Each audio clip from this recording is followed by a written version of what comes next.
All right, in this lesson 4-9, we are looking at what is known as the triangle inequality theorem. And so,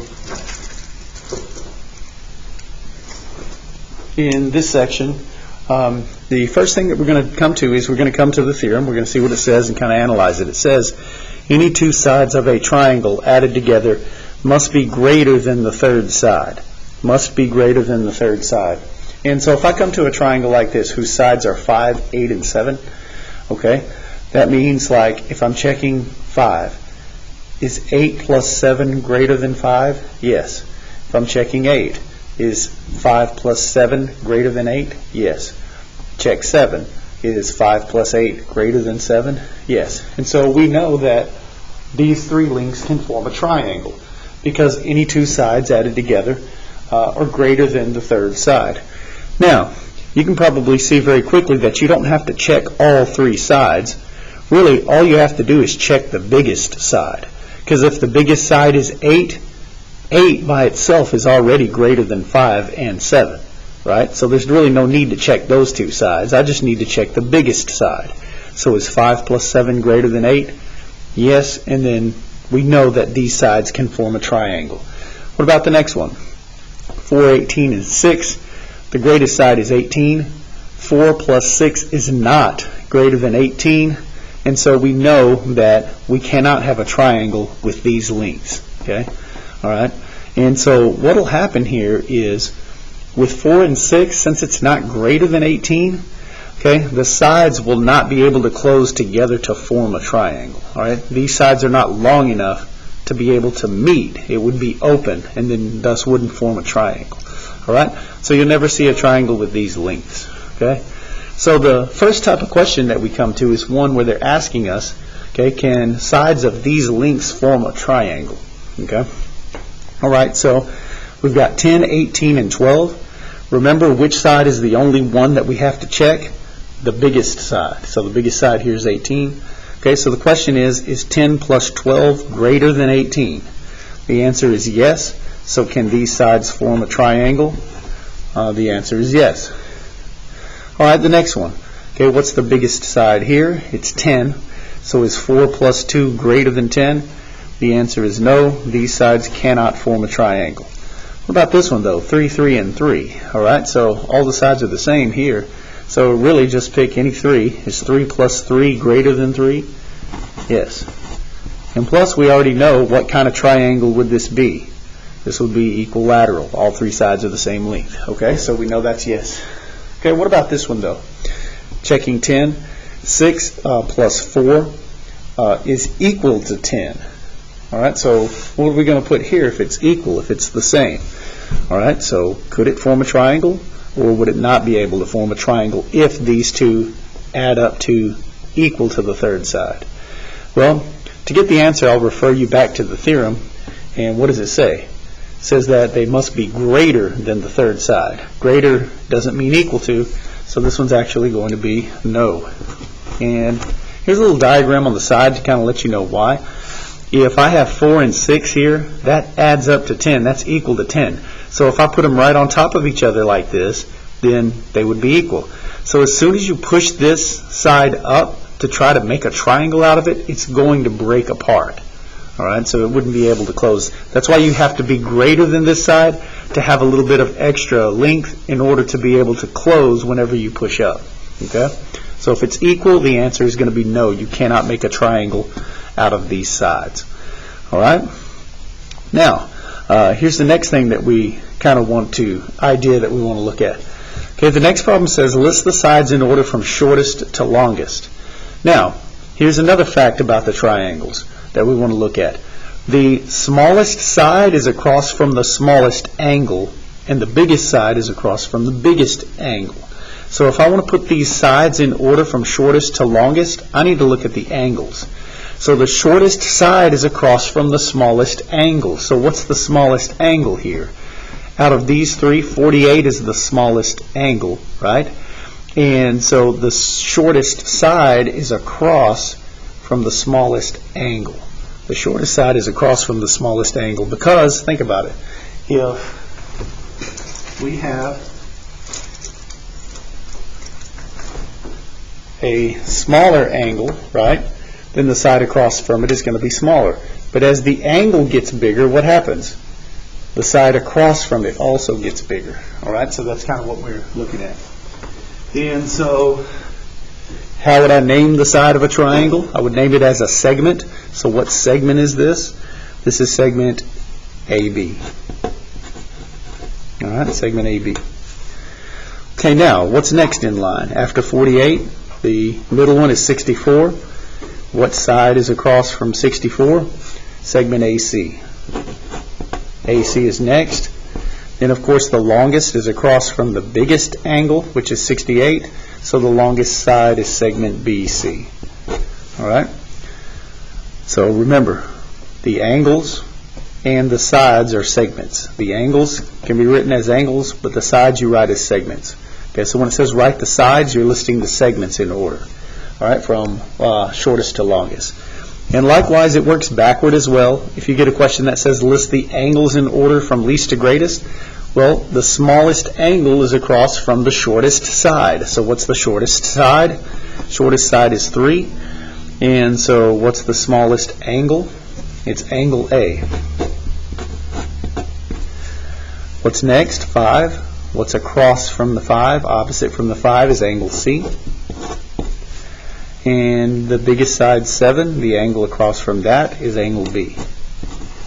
So if it wants you to list the angles in order, look at the sides. If it wants you to list the sides in order, then you can look at the angles. So remember, the shortest side is across from the shortest angle. All right, so keep that in mind, and that will allow you to be able to answer those types of questions. All right, so what else have we got? Okay, here's the next question. It says, given the lengths of two sides of a triangle, find the range for the third side. Find the range for the third side. Okay, so they've given me two sides. They're telling me, okay, I have two sides here. One is length 10, one is length 16. Okay, if I take those two sides, what is the range of the possible lengths for my third side? Now, here's what we mean by this. I can't just make my third side anything, because remember, it's got to fit the theorem. Any two sides added together have to be greater than the third side. So there is a lower bound, like for example, could my third side be 2? No, because 10 plus 2 is not greater than 16. So there's a lower bound somewhere. Is there an upper bound somewhere? In other words, could it be 50? Could my third side be 50? The answer is no, because 10 plus 16 is not greater than 50. So there's a range here for the third side for it to be possible to make a triangle, and that's the numbers that we've got to find. All right, so let's just start with something that works. Perhaps maybe does 8 work? 8 plus 10 is greater than 16. All right, so we know 8 works. What about 7? 7 plus 10 is greater than 16. What about 6? Okay, 6 plus 10 is equal to 16. And remember what we said about equal? It's not going to work. Okay, so I think I've arrived at my lower bound. My lower bound is going to be 6. So everything up to but not including 6, because 6.1 would count. 6.1 plus 10 is 16.1, and that's greater than 10. All right, so 6 is my lower bound, and so I'm going to write that first. So my lower bound, I need to get that. It's 6. All right, now I need to get my upper bound. I need to figure out what my upper bound is. Okay, so let's go the other way. Maybe start like at 20. All right, let's see if 20 works. Is 10 plus 16 greater than 20? Yeah. 25. 10 plus 16 is greater than 25. What about 26? 10 plus 16 equals to 26. So 26 is actually going to be my upper bound. Anything lower than 26 and greater than 6 would work. Okay. So now that I've got my upper bound and my lower bound, I need to write this as a compound inequality. And here's how it works. Some of you may remember from algebra that to write it as a compound inequality, you put x in the middle of your lower bound and upper bound and separate them with a less than. Now, if 6 counted and was okay, we'd put an equal here. And if 26 counted and was okay, we'd put an equal here. But for sakes of these problems, it's not going to be, because it can't be equal to. All right? So, again, you're finding your lower bound, you're finding your upper bound, put the x in the middle, separated with less than. All right? So now x has to be greater than 6 but at the same time, x has to be less than 26. So this, when you write it in this fashion, it essentially means that x has to be between 6 and 26. All right? Now, here's the deal. Okay, you don't have to go through that full procedure every time. All right? And here's why. Okay? After you do a couple of these, you're probably going to see a shortcut emerging. And here's the shortcut. All right? To get the lower bound, subtract the two numbers. 16 minus 10 is 6. To get the upper bound, add the two numbers. 10 plus 16 is 26. So once we know the shortcut, it makes these types of problems very simple. Subtract, you get the lower bound. Add, you get the upper bound. Write it in your inequality, and you're done. All right? So using that technique, the next one, 14 and 10. 14 minus 10 is 4. And 14 plus 10 is 24. So that means the third side has to be between 4 and 24. The last one, 12 minus 12 is 0. And 12 plus 12 is 24. So I know my third side here has to be between 0 and 24. 0 and 24. All right, so you might say 0. Coach, how is that possible? Well, if I make it 0.01, 0.01 plus 12 is bigger than 12. It's 12.01. All right? So it actually is the correct bound. All right. Now we get to the really fun problem. Okay, so on this one, it says determine the possible values for x. And all three of my sides of the triangle is given to me in terms of x. Now, here's what we're going to have to do. Here's the strategy. Remember, any two sides added together have to be greater than the third side. Okay, so since these are in terms of x and not just regular numbers, I can't see that information just by adding them like I could a 2 and an 8 and seeing if it's greater than 7 or not. You see what I mean? Okay, so what I'm going to have to do is I'm going to have to create that inequality. I'm going to have to say this side plus this side is greater than this side. Then I'm going to have to do it for this side. I'm going to have to say this plus this is greater than this. Then I'm going to have to do it for the third side. Say this plus this is greater than this. So I'm going to have to write 3 inequalities, solve all 3 inequalities, and from those 3 results, get my lower bound and my upper bound. All right? So we actually have to set up and solve 3 inequalities. By the way, when we do this, remember from algebra, for inequalities, if you multiply or divide by a negative number, you must flip the symbol. Like if it's less than and you divide both sides by a negative, you got to flip it to greater than. Keep that in mind. All right, so let's set up our equations, or excuse me, let's set up our inequalities first, and then we'll solve them. All right, so here's the first one. Let's say I want to set up the inequality with this side, right? So this plus this must be greater than this third side. So my first inequality is going to be x plus 5 plus 2x plus 22. That's got to be greater than 5x minus 7. There's my first inequality. All right? Let's just set them all 3 and then go solve each one. Okay, so for my next one, I'll go this side. So this plus this has to be greater than x plus 5. So I'll write that next. 2x plus 22 plus 5x minus 7 has got to be greater than x plus 5. Then I'll go with the third side, which is here. And this is how I'll say this plus this is greater than this. X plus 5 plus 5x minus 7 is greater than 2x plus 22. All right. So now I've written all 3 inequalities. And then, so remember, don't lose sight of what we're doing. So you might be asking, well, Coach, why are we writing all these out? Because remember the theorem. Any 2 sides added together have to be greater than the third side. And setting up and solving each one of these 3 to help us find our lower and upper bound will be the only way that we can discover the possible values for x that would work and still make a triangle out of these. Okay?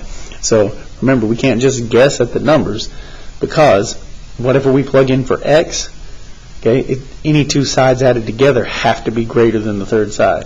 Okay, so this is the only way that we can actually go through and get those numbers besides a lot of trial and error, right? Okay, so let's get to solving, see what we've got here. So with inequalities, I can simplify on the first side. X plus 2x is 3x. 5 plus 22 is plus 27. Still greater than 5x minus 7.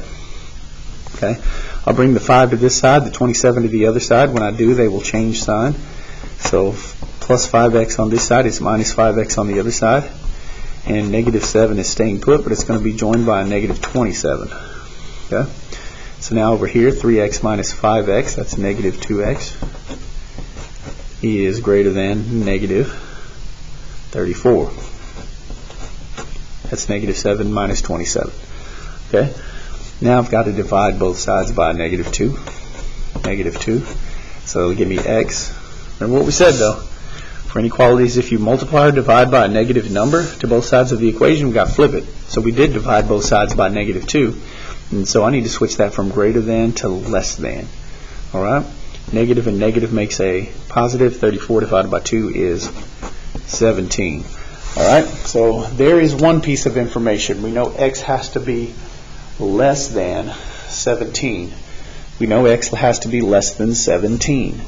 All right? So I know everything from 18 and up is out.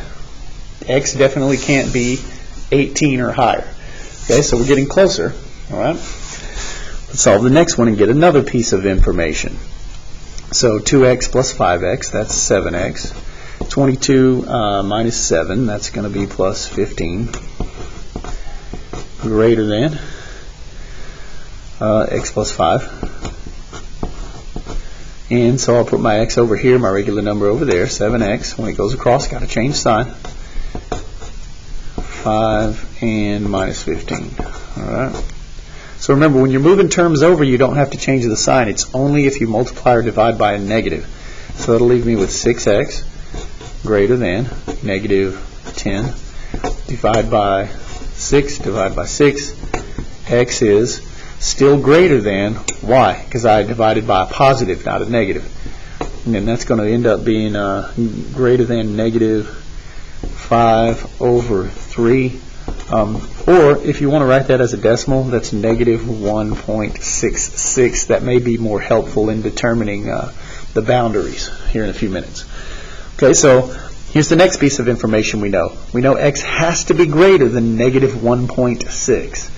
So anything like negative 2, negative 8, negative 10 cannot be an answer for x. Okay, so I've got two pieces of information, but these are not necessarily my upper and lower bounds because I've got one more inequality to solve that may be more specific than these two. Like, for example, this one says that x has to be less than 17, but when we're done with this one might say it has to be less than 10. So we would throw this one out because less than 10 is more restrictive than less than 17. If it has to be less than 17 and less than 10, then 12 is not going to count. So I can just throw this one out because less than 10 takes care of everything less than 17. Does that make sense? All right. So it kind of trumps it is what I'm saying. Because remember, all of these have to work, right? All of these, none of these can be violated. Likewise here, if it says it's got to be greater than negative 1.6, well, I might get another one that says it has to be greater than negative 4, or excuse me, greater than 4. Well, if I've got one that says it has to be greater than negative 1.6 and another one that says it has to be greater than 4, I'm going to take the greater than 4. You see what I mean? All right, let's see. So in order to finish it, I'm going to have 6x minus 2 greater than 2x plus 22. We'll move it over. 6x minus 2x greater than 22 plus 2. And so I got 4x is greater than 24. Ready to divide now by 4. X. Do I need to flip it? No, I don't, because I divided by a positive. Greater than 6. All right. Okay, so now I can start writing in my upper bound and my lower bounds. Okay. Let's start with the lower bound. So lower bound would be given to us by x is greater than something. So like I was saying a while ago, I have two x's is greater than negative 1.6 and greater than 6. Remember, if it has to be greater than negative 1.6 and it has to be greater than 6, then 6 is going to be my lower bound. Okay? Because if I know it has to be greater than 6 and I know it has to be greater than negative 1.6, this is the more restrictive boundary. So this is the one that I'm going to use. You see what I mean? Because greater than negative 6 takes care of everything that would also be greater than negative 1.6. So that's the more restrictive one. So 6 is actually going to be my lower bound. Okay? Put less than x, less than. Now the upper bound, we just have one inequality, and that's going to be less than 17.